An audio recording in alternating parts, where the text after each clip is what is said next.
We've talked about so many amazing Canadian wrestlers during this, and this is going to be a tough question, but if you had to come up with your Canadian Mount Rushmore, pro wrestlers, who's on it?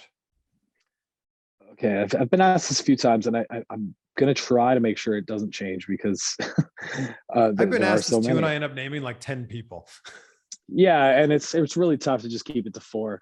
For me personally, Brett Owen right away, and then the next batch is kind of tough, but I usually go Christian and Sami Zayn.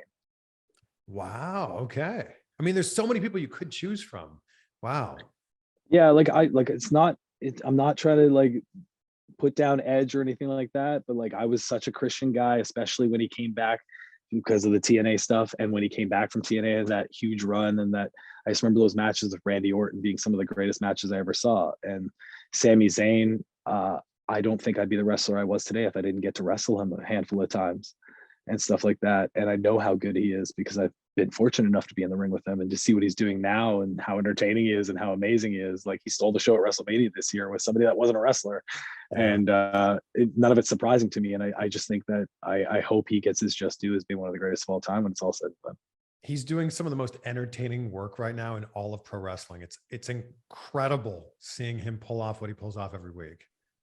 Yeah, and that like I don't know if it's out. I mean, people try not to talk about it, but that guy wore a mask for the first like 15 years of his career, and he was so entertaining wearing a mask, being the generic one. You know what I mean? So Yeah.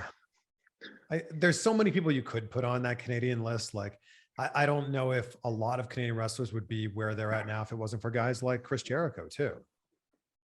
yeah, and like this is like that's the weird one for me because like I would say Chris Jericho, but then I also to me Chris Jericho feels American. Like I just I know he was born in New York and all this stuff. He grew up in Winnipeg and stuff like that. He just even as a kid growing up, he felt American to me. Like he never really came out hailing from Winnipeg, Manitoba. Yeah.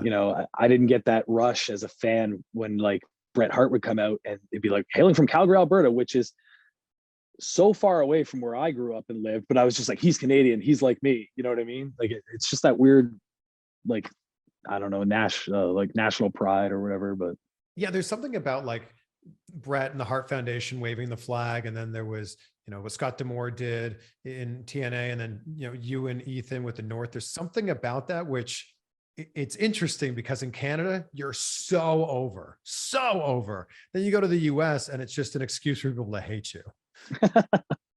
yeah, that national pride thing, man. It's cheap, easy heat. And like when I became a baby face, like people were just like, are you gonna take the maple leafs off your gear? And I was just like, no, like why would if they hate me because I'm just from a line on a map like a little bit north of them, then like but there's nothing I can do about that.